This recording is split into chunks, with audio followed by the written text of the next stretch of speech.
Good evening everyone, कैसे हो आप सभी लोग। चलिए हम लोग स्टार्ट करते हैं आज पॉलिटी के नेक्स्ट क्लास को और इन्जॉय करेंगे इस सेशन को अगले 1 घंटे तक। जल्दी से सभी लोग लाइव आ जाइए,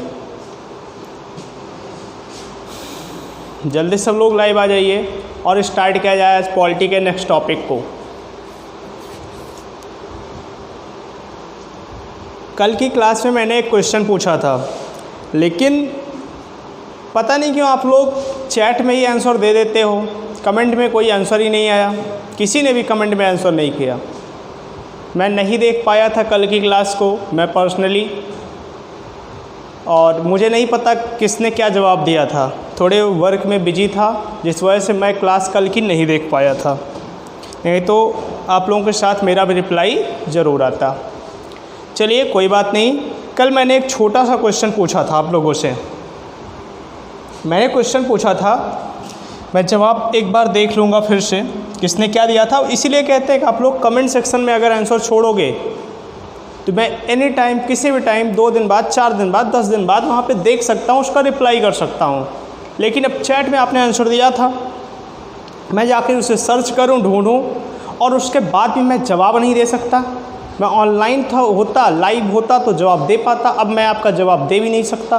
आपका अगर आंसर सही था तो मैं अपनी राय, अपनी प्रतिक्रिया भी नहीं दे सकता, आपको थैंक यू भी नहीं बोल सकता। ठीक, इसीलिए कहते हैं कि आप कमेंट सेक्शन में आंसर दिया करो, ना कि चैट में। जो चीज़ें कही जाती हैं उसे आप लोग फॉलो किया करो, आपके भले के लिए कहा जाता है। कल मैंने एक क्वेश्चन पूछा था कि संघ सरकार के मंत्रियों का कार्यकाल कितना होता है। मुझे नहीं पता किसने क्या आंसर दिया था, लेकिन मैं फिर से एक बार बता देता हूँ इस बात को। मैंने पूछा था संघ के जो मंत्री होते हैं इनके कार्यकाल की बात की थी। किसके? संघ मंत्री के, संघ सरकार के मंत्रियों के कार्यकाल के बारे में मैंने पूछा था। तो ये जान लो कि इनका कार्यकाल जिसने लिखा होगा नॉट फिक्स्ड, जिसने लिखा होगा नॉट फिक्स्ड उसी का करेक्ट है, उसी का करेक्ट है। जिसने दिया होगा आंसर में नॉट फिक्स्ड, कि निर्धारित नहीं होता है। जैसे कोई आज मंत्री बना दिया गया है, एग्जाम्पल में बहुत बार आपने देखा भी होगा, सुना भी होगा, किसी को मंत्री बना दिया जाता है और देखते होंगे हर दूसरे महीने, छठे महीने या साल भर में मंत्रियों का विस्तार किया जाता है। तो किसी से मंत्रालय छीन लिया जाता है और किसी को मंत्रालय दे दिया जाता है। तो ये ज़रूरी नहीं है कि जब एक सरकार का गठन होगा, एक लोकसभा बनेगी, तो उस टाइम पर जैसे मंत्री किसी को बनाए, जैसे गृह मंत्री बनाए गए हैं हमारे अमित शाह जी, तो ज़रूरी नहीं है कि ये 5 साल तक गृह मंत्री रहेंगे ही। सरकार जब चाहे, प्रधानमंत्री जब चाहे, राष्ट्रपति की सलाह पर किसी को भी गृह मंत्री बना सकता है। आज कोई और है तो कल कोई और हो सकता है। तो कहने का मतलब है कि कार्यकाल कोई फिक्स नहीं होता है कि उसे अपॉइंट कर दिया गया है तो अब से लेकर इतने तारीख तक वो रहेगा तो रहेगा। बात क्लियर है? तो मैंने पूछा था संघ मंत्री के कार्यकाल कितना होता है, तो फिक्स नहीं होता है। जो भैया संघ का हाल है वही राज्य मंत्रियों का भी हाल है। जब हम राज्य पढ़ाएंगे, भाग 6 पढ़ाएंगे, राज्य की कार्यपालिका पढ़ाएंगे, तो वहाँ भी ये क्वेश्चन आपसे पूछेंगे कि जो राज्य मंत्री होते हैं उनका कार्यकाल कितना होता है, तो फिक्स नहीं होता है। राज्य मंत्रियों का भी कार्यकाल, किसी भी मंत्री का कार्यकाल फिक्स नहीं होता। उसे जब चाहे मंत्रालय में जोड़ा जा सकता है, जब चाहे मंत्रालय से बदला जा सकता है, उनका मंत्रालय बदल दिया जा सकता है, या फिर हो सकता है कि उन्हें मंत्री पद से ही हटा दिया जाए, किसी और को मंत्री बना दिया जाए। ठीक, हम लोग आज अपने एक नेक्स्ट टॉपिक पर आएंगे। एक नया टॉपिक हमारा होगा और वो है हमारा संसद। हम लोगों संघीय कार्यपालिका को समाप्त कर चुके हैं। मैंने पहले भी बताया था कि जो भाग 5 है, जो भाग 5 है ये 3 मेजर पार्ट में बटा हुआ है। पहला होता है संघीय कार्यपालिका। तो तो संघीय कार्यपालिका में मैंने बताया था कि संघीय कार्यपालिका के 4 पार्ट होते हैं। जो सबसे बड़ा पार्ट होता है राष्ट्रपति होता है, उसके बाद हमने उपराष्ट्रपति बताया, उपराष्ट्रपति के बाद मैंने मंत्रिपरिषद बताया, मंत्रिपरिषद में ही तमाम प्रकार के मंत्रियों के बारे में और प्रधानमंत्री के बारे में बताया। उसके बाद मैंने महान्यायवादी के बारे में बताया, अटॉर्नी जनरल के बारे में बताया। और इन चारों लोगों से मिलकर बनी होती है संघीय कार्यपालिका। और संघीय कार्यपालिका हम पिछले 10 लेक्चर में, जो भाग 5 का अभी तक केवल 10 लेक्चर हुआ है भाग 5 में ही, और 10 लेक्चर में हमने संघीय कार्यपालिका को समाप्त किया है। तो आज का मेरा जो टॉपिक होगा वो संघीय विधायिका स्टार्ट होगा। अब कार्यपालिका मिलकर विधि का निर्माण करेगी और इस विधायिका में हम लोग पढ़ेंगे संसद के बारे में, लोकसभा के बारे में और राज्यसभा के बारे में। देन हमारा विधायिका समाप्त होगा और विधायिका जब समाप्त हो जाता है तब हम लोग स्टार्ट करते हैं संघीय न्यायपालिका। तब हम लोग स्टार्ट करेंगे संघीय न्यायपालिका के बारे में और हम पढ़ेंगे सुप्रीम कोर्ट और हाई कोर्ट के बारे में। ठीक, चलिए हेडिंग डालिए आप लोग। अच्छा, कल मैंने एक बहुत इंटरेस्टिंग चीज़ नोटिस की और मुझे थोड़ा अजीब भी लगा, फिर बहुत हंसी भी आई। कुछ लोगों ने कमेंट भी किया था। संघीय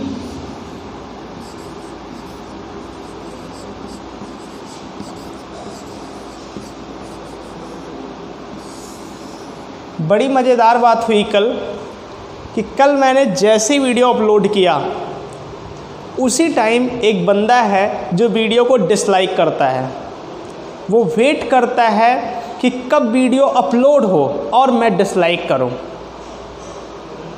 तो जो भी पर्सन है वो है बहुत इंटरेस्टिंग, क्योंकि उसे पता ही नहीं कि मैं बताने क्या वाला हूं,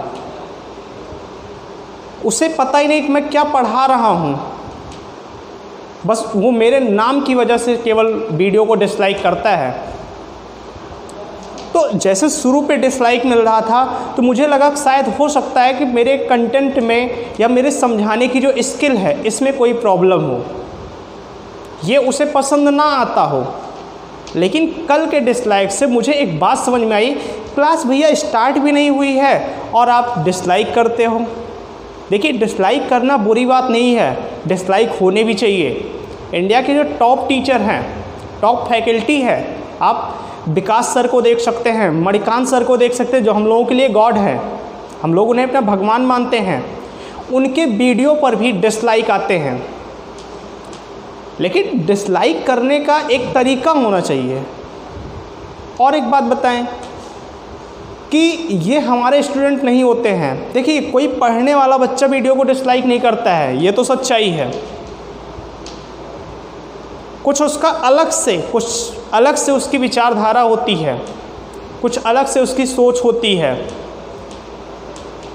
वो व्यक्ति होते हैं जो वीडियो को डिसलाइक करते हैं। बच्चे कभी वीडियो को डिसलाइक नहीं करते, उनको नहीं पसंद आता तो वो क्लास को स्किप कर देते हैं। वो कभी वीडियो को डिसलाइक करने के चक्कर में या लाइक करने के चक्कर में नहीं पड़ते हैं। वो तो जिसको पर्सनली खुन्नस होती है वो अपनी खुन्नस मिटाता है।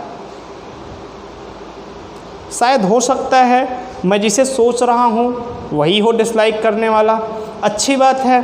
सबसे ज़्यादा खुशी की बात यह है कि वो बंदा वेट करता है वीडियो के अपलोड होने का, और वो देखता भी ज़रूर होगा, ये भी पता है, वो वीडियो को देखता भी होगा। हम लोग जैसे ही क्लास को अपकमिंग में डालते हैं वो बंदा पहला काम करता है वीडियो को डिसलाइक करता है। देखिए, एक्टिविटी आनी चाहिए। यूट्यूब पर आप भी जानते हो, आप चाहे कमेंट में या कुछ भी कहीं कुछ भी लिखते हो, कुछ उल्टा सीधा भी लिखते हो, वो भी काउंट किया जाता है। तो वो मैटर नहीं करता है, लेकिन इससे आपकी विचारधारा या उस व्यक्ति की विचारधारा समझ में आती है। देखिए, हम सीधे सीधे कहते हैं कि आप कंपटीशन करो, आप कंपटीशन करके सही ढंग से आप किसी को क्या करो, कंपटीशन करो। बट इस तरीके से कंपटीशन नहीं होता है। आप जिस फील्ड में हो, हमें पता है कि आप कौन हो, आप जिस फील्ड में हो उस फील्ड में रहते हुए आप हमसे कंपटीशन करो तो अच्छा भी लगेगा। मुझे भी तो समझ में आए। लेकिन इस तरीके से कंपटीशन नहीं होता है, इसे क्या कहते हैं, जलन होना, एक ईर्ष्या भावना है और कुछ नहीं है। जो भी हो अच्छी बात है, कर रहे हो, कोई वो दिक्कत वाली बात नहीं है। बस यही है कि मुझे तो नहीं समझ में आया।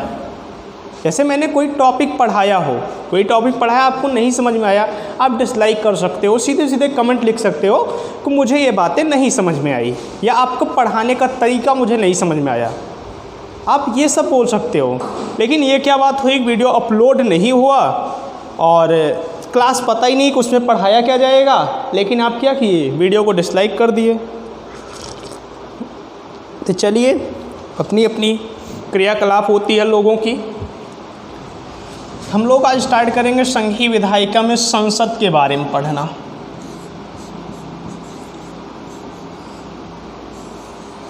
हम लोग स्टार्ट करेंगे इसके बारे में पढ़ना। आपको ही पता है, हमने कई बार बताया, विधायिका, विधायिका का मतलब होता है जहाँ पर विधि का निर्माण होता है, जहाँ पर विधि का निर्माण होता है। और आर्टिकल 79 में, जो हमारा आर्टिकल 79 है, वही बात करता है किसकी, संसद की, और कहता है कि देश में, भारत देश में एक संसद होगा। एक संसद का निर्माण किया गया है आर्टिकल 79 के द्वारा, और कहा गया है कि संसद के 3 पार्ट होंगे, संसद के 3 मेजर पार्ट होंगे। और वो पहला पार्ट होगा जो संसद का चीफ भी होता है, वो होता है राष्ट्रपति, वो होता है राष्ट्रपति। दूसरा होता है लोकसभा,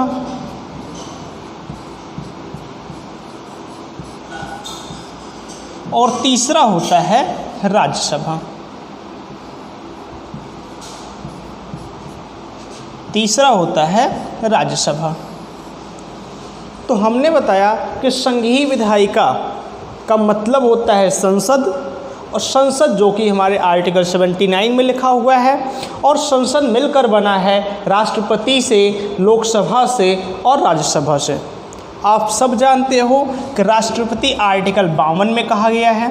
राष्ट्रपति की जो परिभाषा दी गई है, हमने पढ़ाया भी था कि आर्टिकल 52 में कहा गया है कि देश का एक राष्ट्रपति होगा। इसके बाद आर्टिकल 80 में, आर्टिकल 80 में बात की गई है लोकसभा के बारे में। आर्टिकल 80 में कहा गया है लोकसभा के बारे में, और आर्टिकल 81 में कहा गया है राज्यसभा के बारे में। इतनी बातें आप लोग नोट करिए। हमने अभी तक यही बताया कि संघीय विधायिका, संघीय विधायिका के अंतर्गत आता है संसद।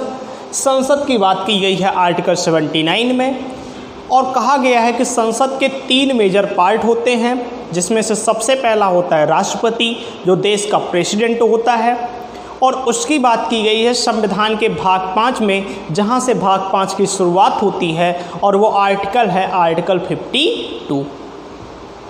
इसके बाद हमने बताया दूसरा पार्ट होता है लोकसभा, जिसे हम लोग लोअर हाउस भी कहते हैं, निम्न सदन भी कहते हैं, या इसे ही जनता का सदन कहते हैं। कई नाम बताएंगे, लोकसभा का कई नाम बताएंगे। जनता सदन इसी को कहते हैं, पावरफुल सदन इसी को कहते हैं, पावर हाउस, यही पावर हाउस होती है, ज़्यादा पावर इसी के पास होती है। सब बात करेंगे लोकसभा के बारे में, जो कि हमारे आर्टिकल 80 में बताया गया है। फिर हम आर्टिकल 80 में और अंदर पढ़ेंगे लोकसभा सदस्यों के बारे में, लोकसभा की सीटों के वर्तमान स्थिति और पूर्व स्थिति, या फिर मूल संविधान में लोकसभा की सीटें कैसी थी, कैसे कैसे कौन कौन से संशोधन हुए, 520 हुई, 545 हुई, 551 हुई, हम सब के बारे में बात करेंगे। और देन हमारा कंप्लीट होगा राज्यसभा के बारे में, और जैसे ही राज्यसभा पढ़ लेंगे हमारा ये संघीय विधायिका समाप्त हो जाएगा। तो मैक्सिमम 2 से 3 लेक्चर में ये सारे टॉपिक कंप्लीट हो जाएंगे। आप लोगों ने ये नोट किया होगा।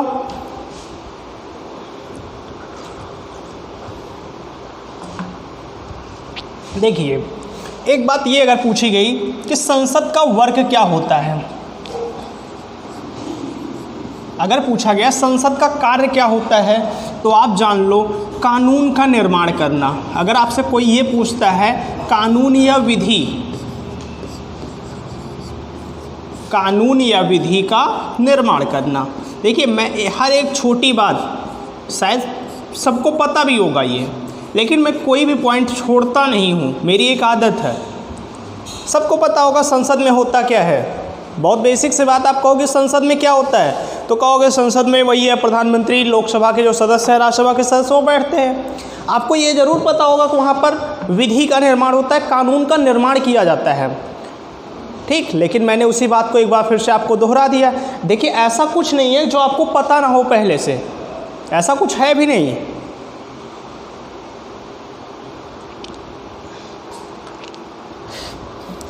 ऐसा कुछ नहीं है जो आपके सिलेबस में अभी तक हमने पढ़ाया है और आपको पता नहीं होगा।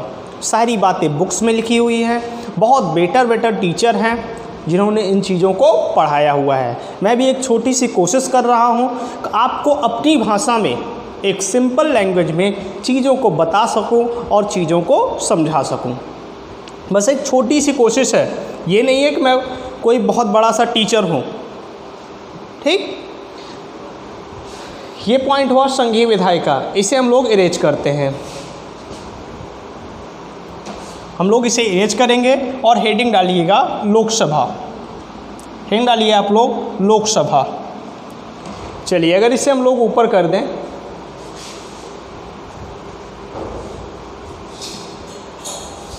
एक हेडिंग डालिए लोकसभा।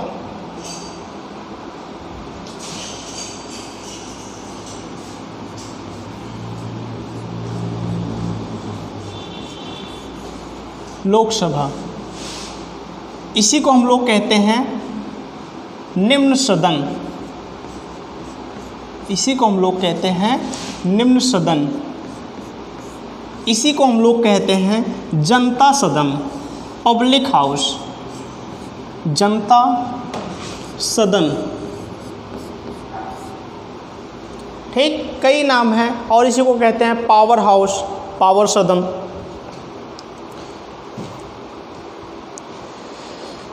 ठीक। लोकसभा या निम्न सदन या जनता सदन, और भी आप लिखना चाहो तो एक इम्पॉर्टेंट है क्या, अस्थाई,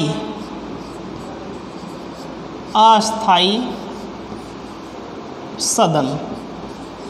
हम इन सब के बारे में, सब एक ही चीज़ें हैं, अस्थाई सदन इसी को कहते हैं, जो कि किस आर्टिकल में है, तो ये सारी बातें, इस बात की परिभाषा, इस सदन की परिभाषा दी गई है आर्टिकल 80 में। इसकी परिभाषा दी गई है आर्टिकल 80 में दी गई है, ठीक। और आर्टिकल 80 में कहा गया है कि संसद, आर्टिकल 80 में कहा गया है कि संसद का एक पार्ट होगा लोकसभा, जहां पर विधि का निर्माण होगा।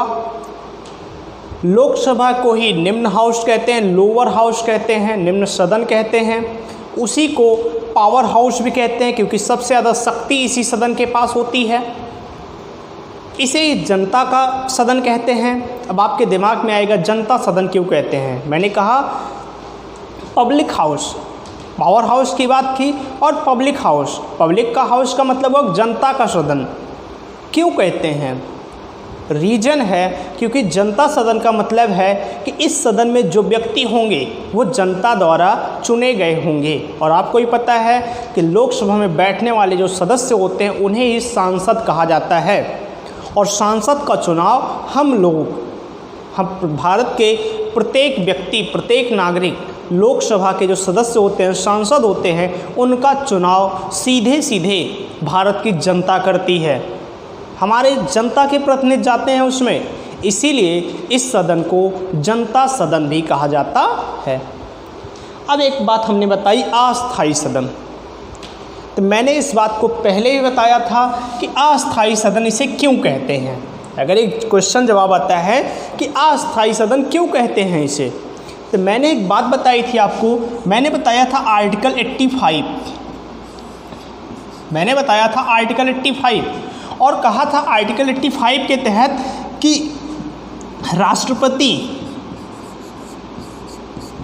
राष्ट्रपति प्रधानमंत्री की सलाह पर क्या कर सकता है, लोकसभा को भंग कर सकता है।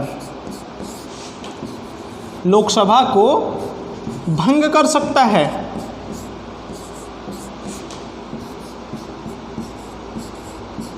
ऐसी पावर दी गई है किसे? राष्ट्रपति को। अब चूंकि लोकसभा एनी टाइम भंग हो सकती है, किसी भी समय भंग हो सकती है, तो क्या यह अस्थाई हुई, परमानेंट हुई? नहीं हुई। अब ये परमानेंट नहीं हुई। जब एनी टाइम उसे राष्ट्रपति भंग कर सकता है, बस प्रधानमंत्री कह दे कि लोकसभा भंग, तो राष्ट्रपति उसे भंग कर देगा। तो कहने का मतलब है ये कोई अस्थाई नहीं है, और यदि अस्थाई नहीं है, परमानेंट नहीं है, तो वो क्या होगी? टेम्पररी होगी, मतलब अस्थाई होगी। इसीलिए इसे अस्थाई सदन या टेम्परेरी हाउस कहते हैं। बातें यहाँ तक क्लियर है। और इसकी बात की गई है किसमें? आर्टिकल 80 में की गई है। आप पहले भी इस बात को लिख चुके हो। ठीक, यह आपने नोट डाउन करके लिख लगा होगा अस्थाई सदन के नीचे। क्यों कहते हैं? क्योंकि आर्टिकल 85 के तहत राष्ट्रपति लोकसभा को किसी भी समय प्रधानमंत्री की सलाह पर भंग कर सकता है। कहने का मतलब है कि लोकसभा किसी भी समय भंग की जा सकती है, और यदि वह भंग की जा सकती है तो उसे इसी वजह से क्या कहा जाता है? अस्थाई सदन या टेम्परेरी हाउस कहा जाता है। बातें क्लियर है यहाँ तक? चलिए अगला पॉइंट लिखते हैं। अगला पॉइंट, अब देखो एक बात आती है कि लोकसभा में सीटें क्या हैं? लोकसभा में सीटें क्या हैं? जो आर्टिकल 80 है, आर्टिकल 80 में कितनी सीटें हैं हमारी लोकसभा की? आज के टाइम में वर्तमान में तो सबको पता होगा, शायद ही कोई ऐसा बंदा होगा जिसे पता ना हो कि लोकसभा में कुल सीटें कितनी हैं। अगर हम बात करते हैं कुल सीटों के बारे में, कुल सीटें, तो देखिए कुल सीटें का मतलब दो आएगा। एक तो पूछा जाता है मूल संविधान में, एक पूछा जाता है मूल संविधान में कि मूल संविधान में लोकसभा में कुल कितने सीटें थी। तो मूल संविधान में लोकसभा में कुल सीटें निर्धारित की गई थी 500। मूल संविधान में कुल लोकसभा की सीटें निर्धारित की गई थी कितनी? 500 निर्धारित की गई थी। ठीक, परंतु 7वें संविधान संशोधन और 31वें संविधान संशोधन, दो संशोधन किए गए। एक 7वां संविधान संशोधन और दूसरा 31वां संविधान संशोधन, और उसके तहत मूल संविधान की जो 500 सीटें थी उसे क्या किया गया? बढ़ाया गया। उसे क्या किया गया? बढ़ाया गया। तो आप नीचे करके लिखोगे, आप इसी के नीचे लिखना,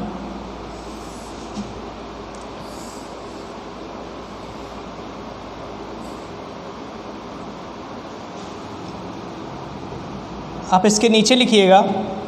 हमने बताया मूल संविधान में कुल कितनी सीटें थी? तो 500 सीटें थी। ठीक, हमने बताया मूल संविधान में कुल कितनी सीटें थी? 500 सीटें थी।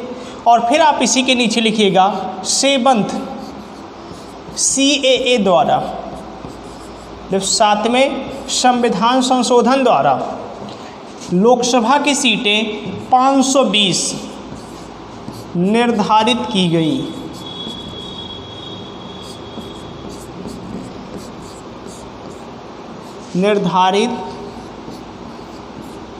की गई। ठीक, और इसके बाद 31वें CAA द्वारा, 31वें CAA द्वारा 545 सीटें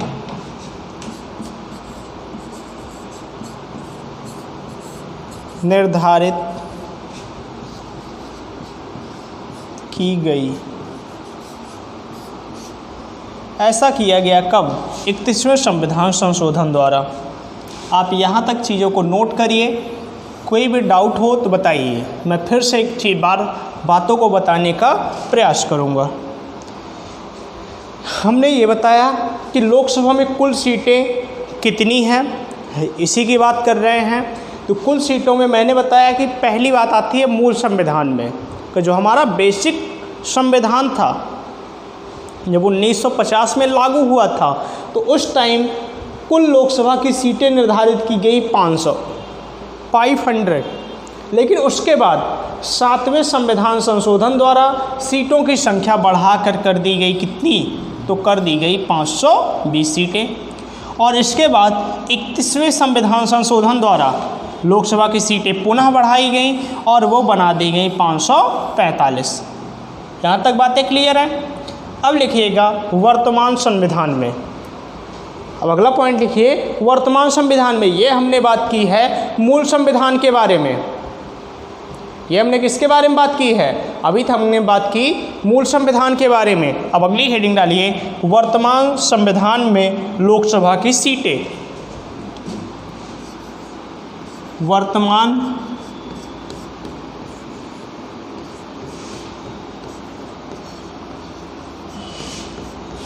संविधान में लोकसभा सीटें, यही से सबसे ज़्यादा क्वेश्चन पूछे जाते हैं। लोकसभा सीटें आप सबको पता होगा कि वर्तमान संविधान में कुल सीटें कितनी हैं, तो 552 हैं। कुल सीटें 552 हैं। ठीक, ये कुल सीटें हैं, लेकिन वर्तमान में मतलब मैक्सिमम सीटें हैं। और ये कहा गया था किसके तहत, 34वें CAA द्वारा। 34वें CAA द्वारा ये कहा गया कि वर्तमान में कुल लोकसभा की सीटें कितनी हैं, 552 हैं। और यह 2026 तक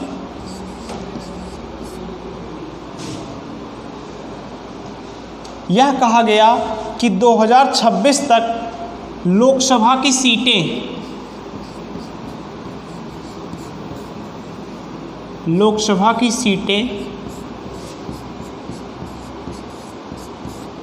552 ही रहेंगी।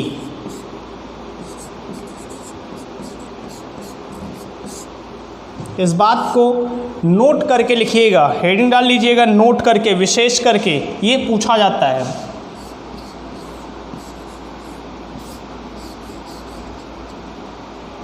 इस बात को नोट करके लिखिएगा। देखिए हमने बताया कि वर्तमान में कुल लोकसभा की सीटें 552 हैं, क्योंकि इससे पहले जो 31वां संविधान संशोधन हुआ था उसमें सीटें बढ़ाकर 545 की गई थी। लेकिन जब 34वां संविधान संशोधन होता है तो सीटें 545 कर दी जाती हैं, 552 कर दी जाती हैं। और ये भी कह दिया जाता है कि अब 2026 तक सीटें किसी भी कंडीशन पर बढ़ाई नहीं जाएंगी। ठीक, और ये हुआ था जिस जनसंख्या के आधार पर।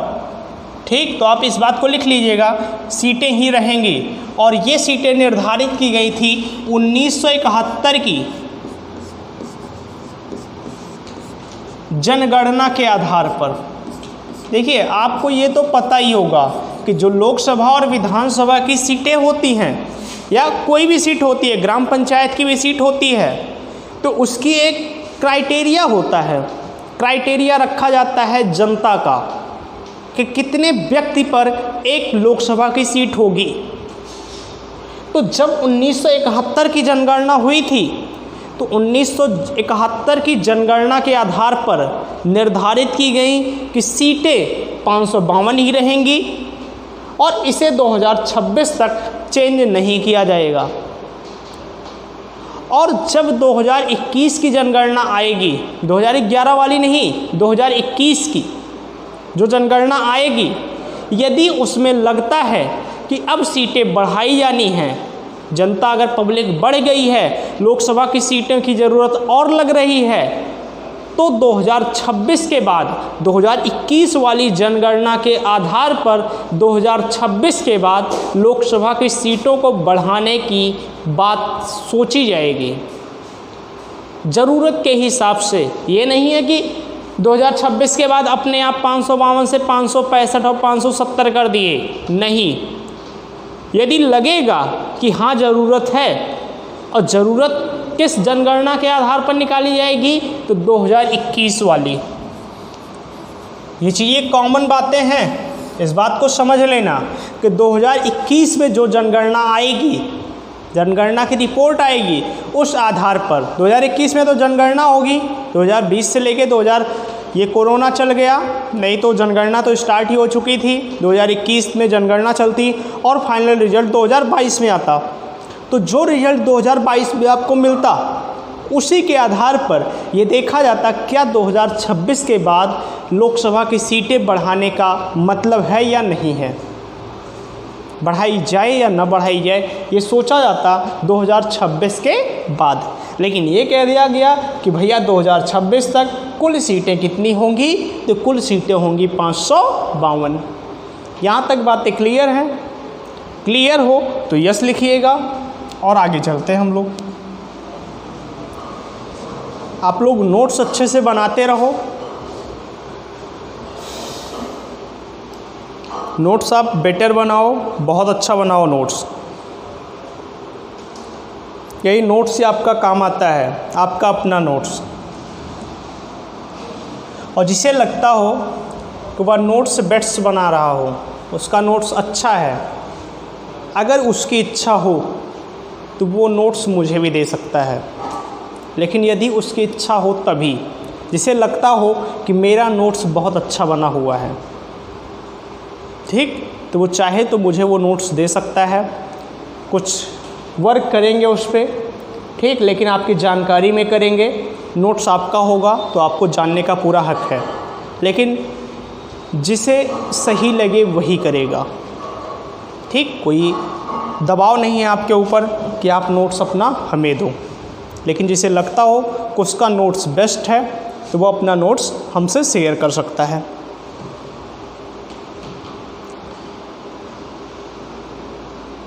बातें क्लियर हैं?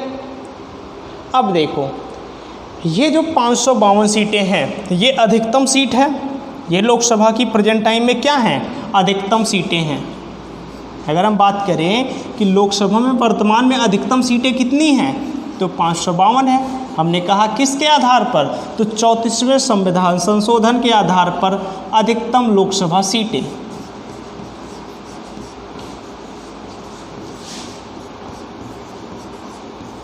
अधिकतम लोकसभा सीटें कितनी बताया हमने? 552।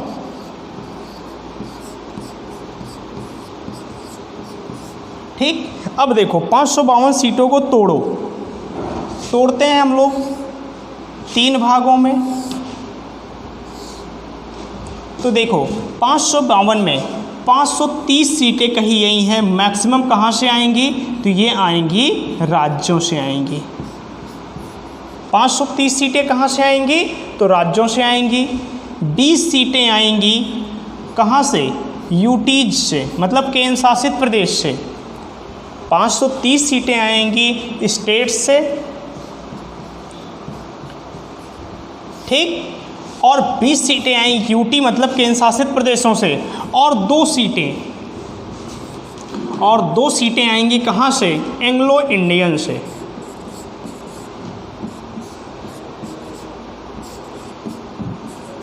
एंग्लो इंडियन से, ठीक। एंग्लो इंडियन कौन होते हैं? आपको ही पता है कि जब 47 में भारत आज़ाद हो जाता है तो कुछ ऐसे अंग्रेज व्यक्ति थे जो भारत में ही रुक जाते हैं और कुछ समय के पश्चात वो भारत की नागरिकता को धारण कर लेते हैं। और यदि वो व्यक्ति भारत में रह गए हैं, भारत की नागरिकता को अपनाए हुए हैं, तो ज़रूरी है कि संसद में इनका भी क्या हो, कुछ इनको अधिकार दिया जाए।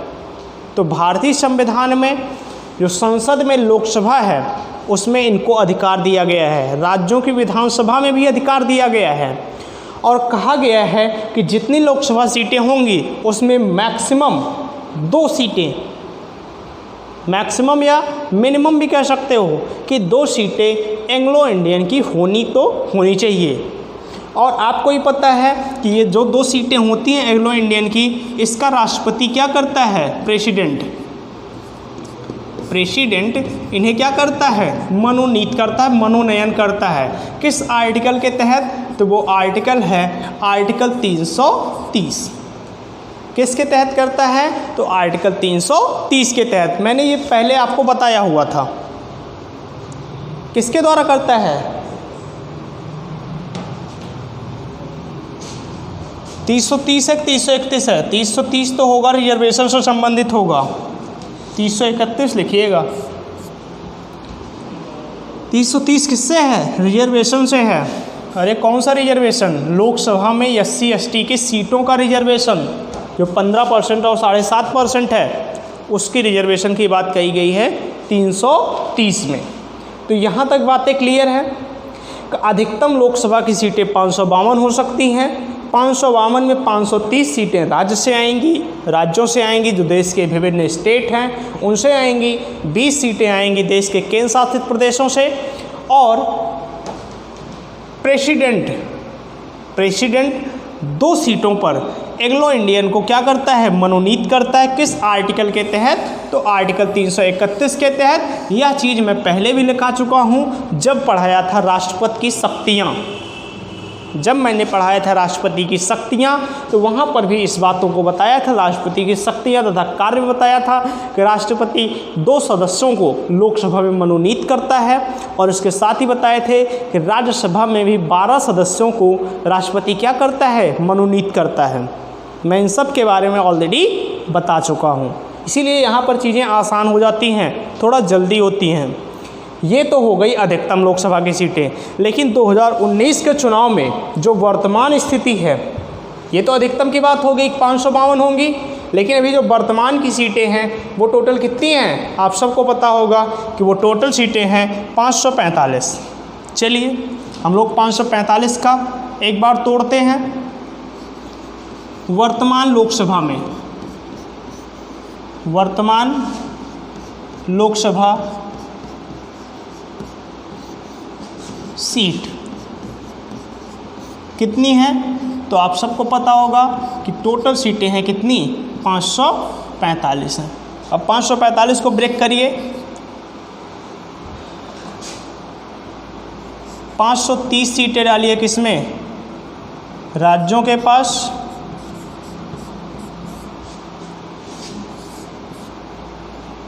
बारह सीटें किसके पास जाएंगी, यूटीज के पास, केंद्र शासित प्रदेशों के पास। और 2 सीट किसके पास गई, 2 सीट जा रही है एंग्लो इंडियन के पास।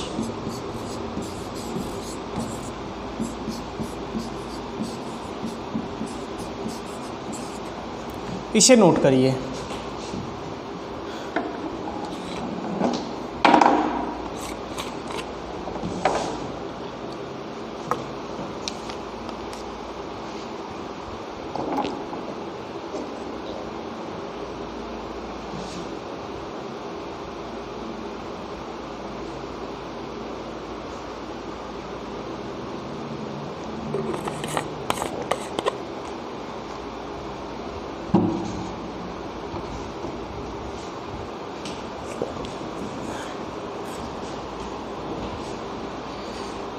ये बताइए 544 ही तो हो रहा है।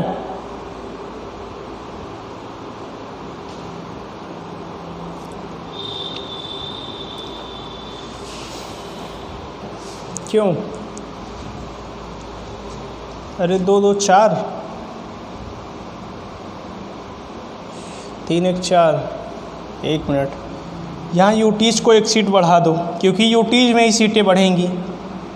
सीटें बढ़ेंगी कहाँ पर, केवल यूटीज में ही बढ़ेंगी, आप सबको पता है। इतना तो कॉमन सेंस लगाओ ही, तभी सब 545 होंगी। देखिए 13 सीटें करिए, अब हुआ ना 545। देखो 535 गई राज्यों के पास जो मैक्सिमम होंगी, 13 सीटें दी गई हैं यूटीज को और 2 सीटें दी गई हैं किसे, एंग्लो इंडियन को। ये वर्तमान स्थिति है।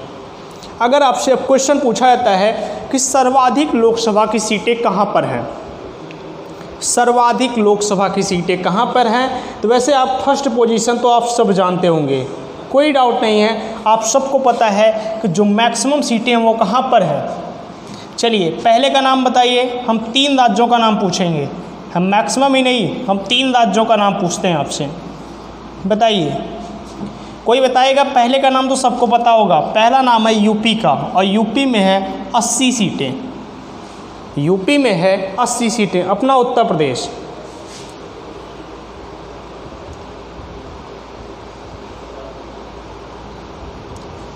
पहला नाम आता है किसका? यूपी का।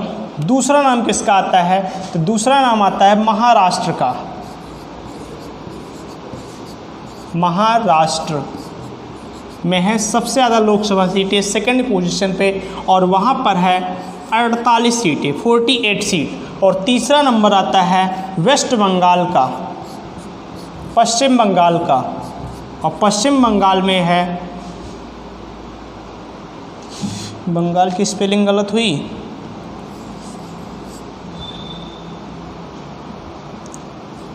और पश्चिम बंगाल में है टोटल 42 सीटें। ठीक, और अगर चौथा भी नाम डालो तो एक बड़ा राज्य और है, और वो है बिहार, और बिहार में है टोटल 40 सीटें।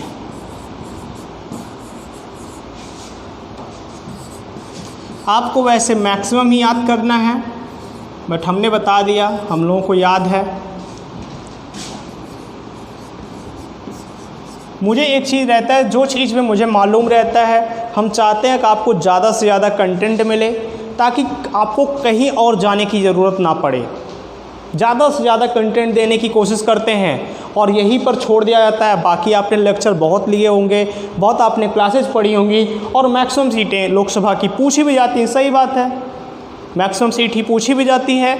मैंने लेकिन बाई चांस एग्जाम में क्वेश्चन कैसे पूछा गया कि निम्नलिखित राज्यों में से सर्वाधिक लोकसभा की सीटें कहाँ हैं। हमने एक क्वेश्चन बनाया, आप देखिएगा, हमने एक क्वेश्चन बनाया कि मैक्सिमम लोकसभा की सीटें कहाँ हैं, बताइएगा। और आपका ये क्वेश्चन हुआ, हमने पूछा है कि मैक्सिमम, निम्नलिखित में से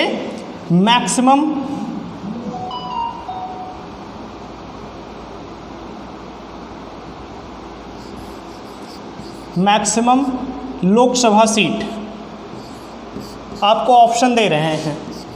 देखिए, मेरे पढ़ाने का जो तरीका है वो यही है, मैक्सिमम लोकसभा सीट आपको बताना है, और आपको ऑप्शन मैं दूंगा। क्वेश्चन जब बनाऊंगा तो ऐसे क्वेश्चन ज़रूर डालूंगा।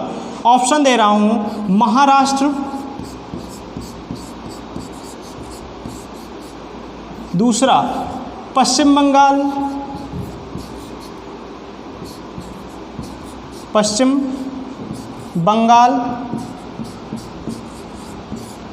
तीसरा सिक्किम, चौथा बिहार।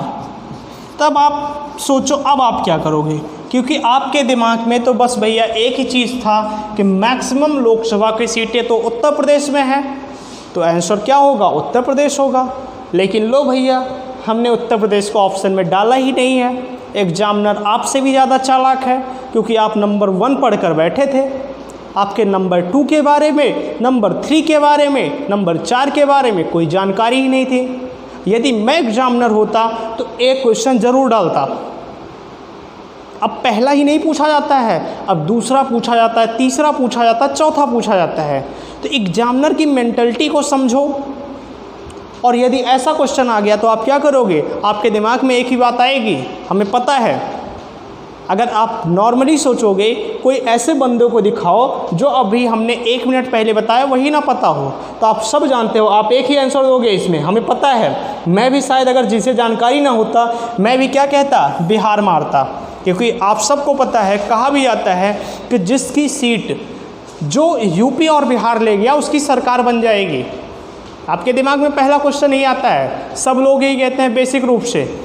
लेकिन ये जान लो कि सर्वाधिक लोकसभा की सीटें नंबर 1 पर होने वाला राज्य है उत्तर प्रदेश, और यदि नंबर 2 की बात करें तो वो कौन है? महाराष्ट्र है। यदि नंबर 3 की बात करें तो वो है पश्चिम बंगाल है, और बिहार किस नंबर पे है? तो बिहार है चौथे नंबर पर। और यदि हमने सिक्किम की बात की है तो ये जान लो कि सबसे कम लोकसभा की सीटें, सबसे कम है यहाँ पर कहाँ पर? सिक्किम में है। तो जो बिहार इसका ऑप्शन नहीं होगा, तो इस हिसाब से इसका ऑप्शन क्या होगा? ए ऑप्शन बिल्कुल करेक्ट होगा, जो कि है हमारा क्या? महाराष्ट्र। बात समझ में आई? तो ऐसे क्वेश्चन बनते हैं एग्जाम में। तो हमने बताया कि जो मैक्सिमम सीट है वो कहाँ पर है?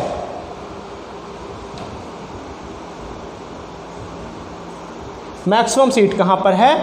तो सबसे पहले मैंने बात की यूपी के बारे में, उत्तर प्रदेश में कुल 80 सीटें हैं।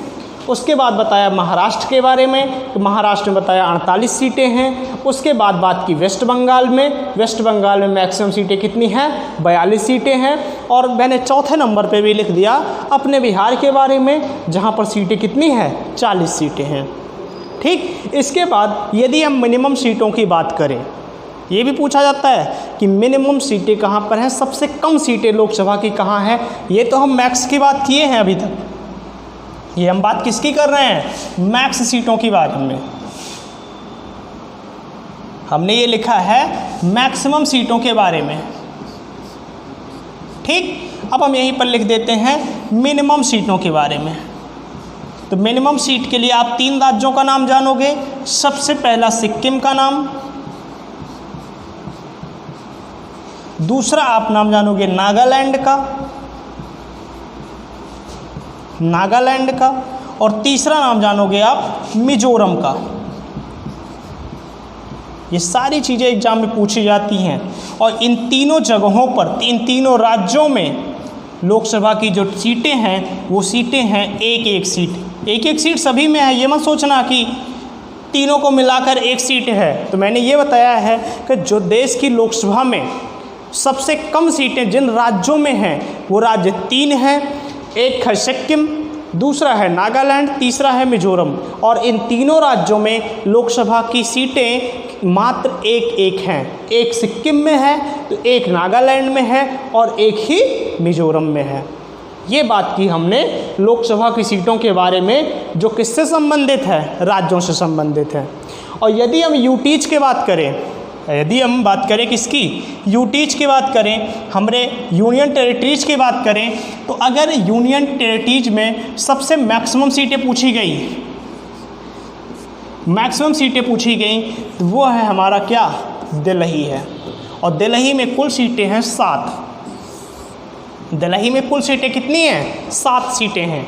और बाकी केंद्र शासित प्रदेश जो हैं, आप लद्दाख और जम्मू कश्मीर को अभी यहाँ पर ऐड मत कीजिएगा। बाकी जो सीटें हैं वो एक अलॉट हुई हैं। एक सीट अंडमान में है, एक सीट चंडीगढ़ में है, एक सीट करके बाकी अनेक केंद्र शासित प्रदेशों में है। मैं फिर से बात को दोहरा रहा हूँ कि आप यहाँ पर लद्दाख और जम्मू कश्मीर को अभी ऐड मत करिएगा, क्योंकि ये 2019 का डाटा है। जो जून 2019 में चुनाव हुआ था वो मैं बात कर रहा हूँ। उसके बाद ये जम्मू कश्मीर और लद्दाख का नया नाम आया है, जो कि आगे इसके बारे में देखा समझा जा रहा, क्योंकि उससे पहले वो राज्यों में थे, तो वहाँ पर सीटें थी। ये नहीं है कि वहाँ पर सांसद नहीं हैं, लेकिन अभी वो राज्यों वाला मामला था। ठीक, ये आपने नोट किया होगा, ये आप लोगों ने नोट किया है? बताइए, ये चीज़ आप लोग नोट कर चुके हो? नोट डाउन हुआ है?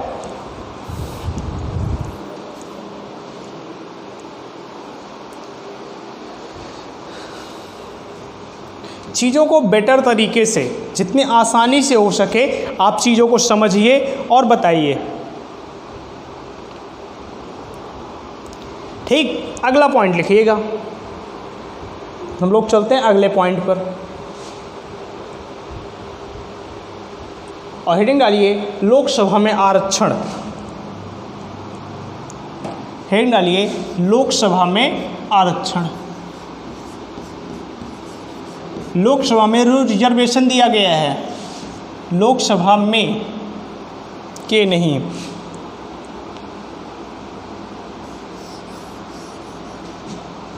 लोकसभा में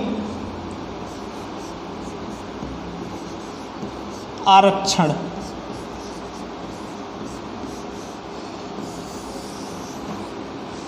आपको ही पता है कि लोकसभा सीटों का आरक्षण दिया गया है किस आर्टिकल के तहत? तो आर्टिकल अनुच्छेद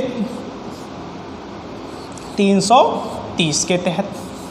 और 330 के तहत कहा गया है कि जो प्रेजेंट टाइम में 545 सीटें हैं, इसमें से 15% सीटें एससी को तथा 7.5% 7.5 सीटें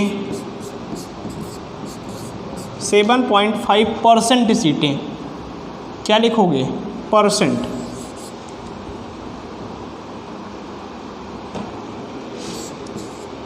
सीटें किसको दोगे, एसटी को देखो। अब 545 का आप 15% निकाल कर भी देख सकते हो, आएंगे कितने सीटें, 84 सीटें। आप कर सकते हो कैलकुलेशन, और इसको करोगे तो आएंगी कितनी, 47 सीटें। ये अलॉट की गई हैं किसे, एससी और एसटी को अलॉट की गई हैं। तो अभी तक हमने जो कुछ भी पढ़ा है, हमने ये बताया, अगर आप एक बार सब चीज़ों को रिकॉल करने की कोशिश करो। मैं सारी चीज़ों को एक बार रिकॉल कर रहा हूँ बस 2 मिनट में।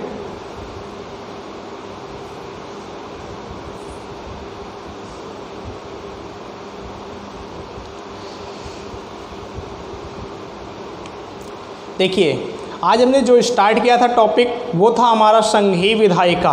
और हमने बताया कि हमारे संघीय विधायिका के अंतर्गत हमारा संसद आएगा, और संसद के बारे में जिस आर्टिकल में बताया गया है वो आर्टिकल है हमारा आर्टिकल 79। और बताया कि संसद का जो मेनली वर्क होता है, जो मेन वर्क होता है जिसलिए संसद का निर्माण किया गया है, उसका रीजन है कानून का निर्माण करना।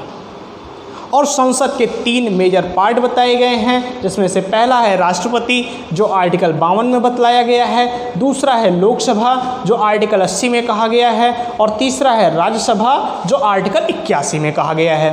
फिर हमने हेडिंग डाली और हमने पढ़ा लोकसभा के बारे में, और हमने बताया कि लोकसभा को निम्न सदन कहते हैं, लोअर हाउस कहते हैं, उसे ही जनता सदन कहते हैं, उसे पब्लिक हाउस कहते हैं। क्यों कहते हैं, मैंने इस बात को बतलाया। और मैंने बताया इसे अस्थायी सदन या टेम्प्रोरी हाउस भी कहते हैं। क्यों कहते हैं, क्योंकि आर्टिकल 85 के तहत राष्ट्रपति जब चाहे प्रधानमंत्री की सलाह पर लोकसभा को भंग कर सकता है, इसी वजह से इसे अस्थायी सदन भी कहते हैं। फिर मैंने बात की लोकसभा में कुल सीटों के बारे में। तो कुल सीटें हमने बताया कि मूल संविधान में 500 सीटें थी। मूल संविधान जब हमारा संविधान बना था तो उस समय 500 सीटें निर्धारित की गई। इसके बाद 7वें संविधान संशोधन द्वारा सीटें 520 की गई। पुनः 31वें संविधान संशोधन द्वारा सीटें 545 कर दी गई। फिर हमने बताया कि 31वें संविधान संशोधन के बाद 34वें संविधान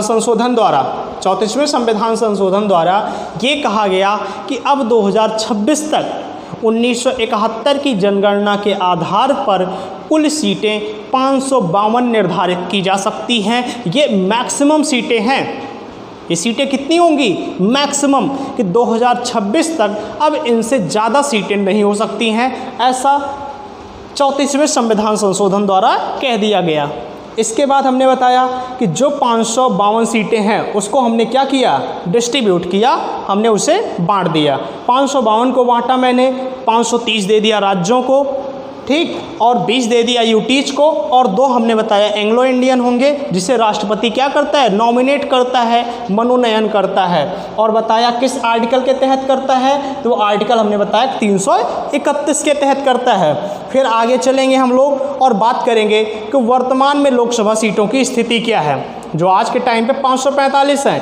और उसमें बताया 545 में से जो 2019 वाली हमारी लोकसभा है 530 राज्य को हैं, 13 यूटीज को मिले हैं, और 2 एंग्लो इंडियन तो कन्फर्म ही हैं।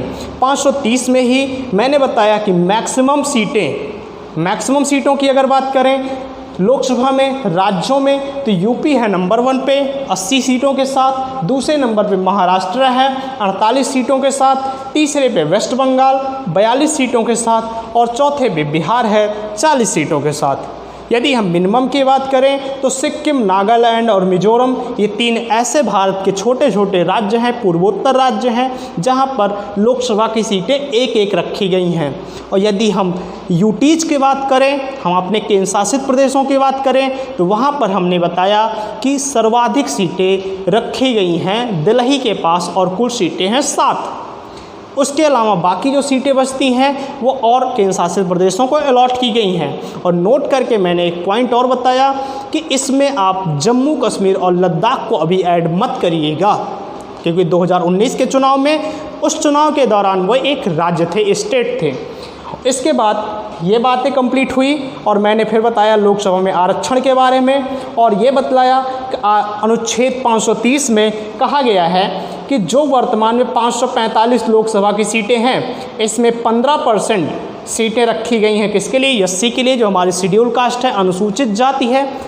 15% का मतलब है 84 सीटें, और 7.5% रखी गई है एसटी के लिए, जो हमारी अनुसूचित जनजाति है। आरक्षित की गई है कि 47 सीटों पर चुनाव केवल एसटी लड़ेंगे और 84 सीटों पर चुनाव केवल एससी लड़ेंगे। अनुसूचित जाति और अनुसूचित जनजाति, इन सबको आरक्षण दिया गया है लोकसभा के सीटों में। किस आर्टिकल के तहत? तो आर्टिकल 330 के तहत। आज हमने इस पॉइंट के बारे में डिस्कस किया। कल इसके आगे हम लोग चलेंगे और बात करेंगे लोकसभा के सदस्यों के बारे में, और हम जानेंगे लोकसभा का सदस्य बनने के लिए क्या क्या अर्हताएं होनी चाहिए, क्या योग्यताएं होनी चाहिए, और फिर हम बात करेंगे लोकसभा की कार्रवाई के बारे में, लोकसभा के अधिवेशन के बारे में, कब लोकसभा की बैठक होती है, किस प्रकार से होती है, लोकसभा के अध्यक्ष के बारे में, लोकसभा के कार्य के बारे में, और हम कंप्लीट करेंगे लोकसभा को, या जो हमारा लोअर हाउस है उसे हम लोग कंप्लीट करेंगे कल के सेशन में। तो आज का लेक्चर बस यहीं तक है। आप लोग वीडियो को पूरा देखिएगा, अपने दोस्तों में शेयर करिए, लाइक ज़रूर करिएगा, और जो भी आपको डाउट है तो आप उसे कमेंट सेक्शन में बताइएगा। ठीक, फिर कल हम लोग मिलेंगे इसी टाइम पर। तब तक गुड नाइट, टेक केयर।